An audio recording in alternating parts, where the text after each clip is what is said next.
सगळ्यांचं nurtured insight परिवारात स्वागत. ही नुसती पैठणी नाहीये, हा एक अमूल्य ठेवा आहे माझ्यासाठी. प्राणापेक्षा प्रिय आहे ती मला. माझ्या आईने खूप प्रेमाने माझ्यासाठी घेतलेली होती ही पैठणी. 2 वर्षांपूर्वी आई गेली आणि आता ही पैठणी फाटली आहे. फाटली कसली? माझ्या भाचीला हो, अगदी लाडक्या भाचीलाच नेसायला दिली होती. आणि तिने फाडली ना, म्हणजे मुद्दामून नाही फाडलेली, पण फाटली आहे ना. आणि ती अशी फाटली आहे की तिला रफू सुद्धा करता येणार नाहीये. साडी म्हणून तर तिचा काहीही उपयोग नाहीये. इतकं वाईट वाटतंय ना, परत असं आई गेल्यासारखं वाटतंय. म्हणजे ती पैठणी म्हणजे माझ्यासाठी आईच होती. डोळ्यातलं पाणी थांबत नाहीये. रडून रडून डोळे सुचले आहेत आणि आता डोकं बधीर झालंय, चक्कर येते. डॉक्टरांकडे गेले तर डॉक्टर म्हणाले हे सगळं मानसिक आहे. मी औषधं देतोय पण ती तात्पुरतीच. त्यावरती नवरा घरी आल्यानंतर मला म्हणाला, आता दे ना सोडून, किती दिवस रडत बसणार. आणि बघ, ज्या सळईने तुझी पैठणी फाटली त्या सळईने आपल्या भाचीला काही लागलं नाही. ते लागलं असतं तर केवढ्यात गेलं असतं. मनात म्हटलं, ह्याला भाचीचं पडलंय, पण माझ्या प्राणापेक्षा प्रिय असलेल्या पैठणीचं काहीच नाही. मग थोडासा राग पण आला. त्यामुळे अजूनच रडायला आलं. आणि नवरा म्हणाला, जाऊ देत, मला ना कामाला जायचंय, तुला काही सांगण्यात अर्थ नाही. मग असेच 2 दिवस गेले. माझा मुलगा एक दिवस माझ्याकडे आला आणि मला म्हणाला, आई तुझ्याशी बोलायचंय.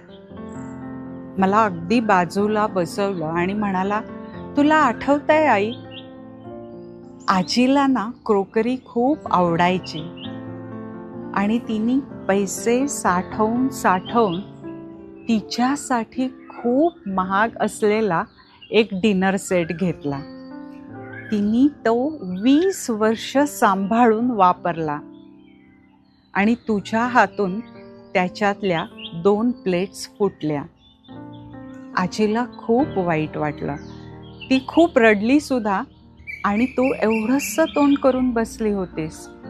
आत्ता जशी तुझी भाची एवढंसं तोंड करून बसली, अगदी तशीच. आजीनी मनमोकळेपणाने रडून घेतलं आणि तुझ्याकडे आली. तुला म्हणाली, होता माझा तो अगदी प्राणासारखा प्रिय डिनर सेट, पण बघ हा श्वास, हा माझा प्राण आहे, माझाच श्वास आहे. पण मी माझ्याच श्वासाला खूप वेळ धरून ठेवू शकत नाही.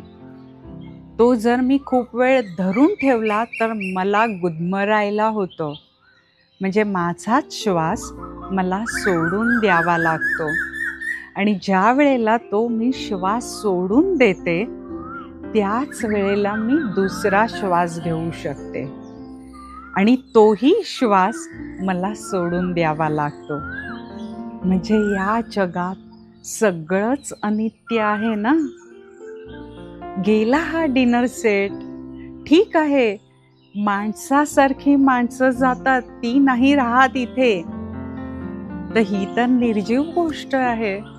आणि 2 प्लेट्स गेल्या, बाकीचा डिनर सेट आहे ना, मग तो वापरू आपण. लावून घेऊ नकोस मनाला. वाईट वाटतं का तर वाटतं, पण त्या वाईट वाटण्याला पण खूप वेळ धरून ठेवू नकोस, म्हणजे सुखी होशील. आणि मग माझे ना डोळे आत्ता उघडले. मला भान आलं, अवेअरनेस आला की अरे आपण हे काय करतोय. डोळ्यासमोर सगळं लख्ख दिसलं.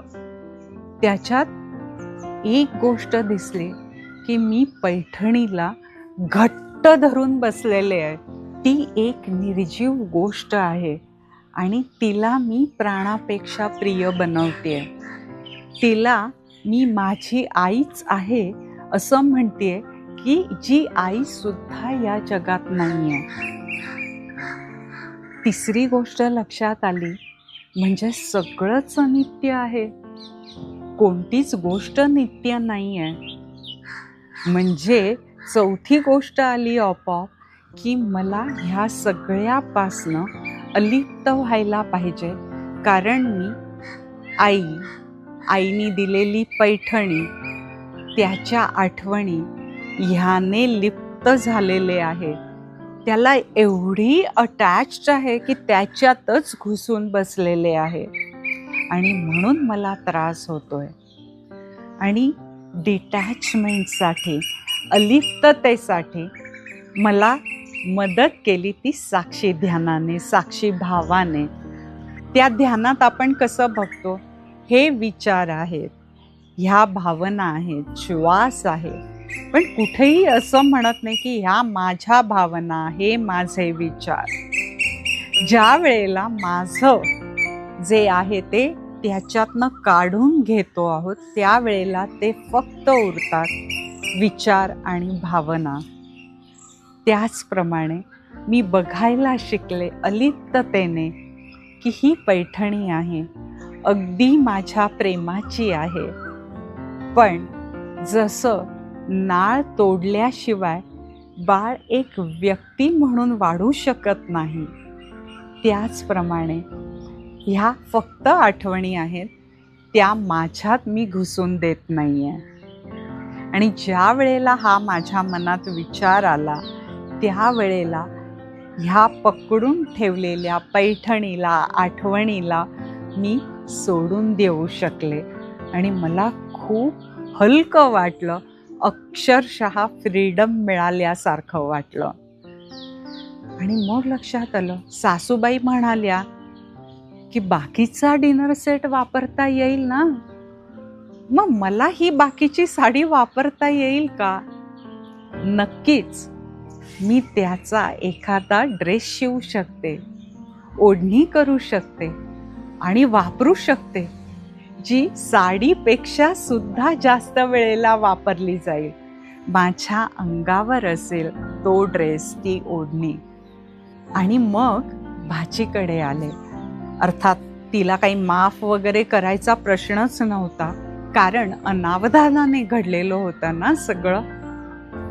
तिला प्रेमाने जवळ घेतलं आणि म्हटलं, अगं होतात अशा गोष्टी. माझ्या लक्षात आलं नाही की आपल्या या प्राणप्रिय गोष्टी ज्या आहेत त्या पण अनित्य आहेत. त्यांनाही कधीतरी काहीतरी होऊ शकतं. आणि ह्या बोलण्याने तिचं आणि माझं नातं अजून जास्त चांगलं झालं. तर मी भानावर आले, अवेअरनेस आला. त्यामुळे मी अनित्य गोष्टीला पकडून ठेवलेलं आहे आणि ती अनित्य गोष्ट ही एक निर्जीव गोष्ट आहे हे माझ्या लक्षात आलं. त्याच्यामुळे मला डिटॅच होणं, अलिप्त होणं गरजेचं होतं. त्यासाठी मला साक्षी ध्यान, साक्षी भावाची खूप मदत झाली. आणि पाचवी गोष्ट म्हणजे माझं आणि माझ्या भाचीचं नातं अजून सुदृढ झालं. आमच्यातले प्रेमबंध अजून वाढले. तुम्हाला सोडून देणं, लेटिंग गो, ह्या गोष्टीविषयी काय वाटतं? गोष्ट आवडली का? हे कमेंटमध्ये जरूर सांगा. आणि तुमच्याकडे पण असं काही शेअर करण्यासारखं असेल तर जरूर इथे शेअर करा. गोष्ट आवडली असेल तर शेअर करा, लाईक करा. चॅनलला सबस्क्राईब करून नर्चर्ड इनसाइट परिवारात सामील व्हा. लवकरच भेटतो आहोत. तोपर्यंत अच्छा.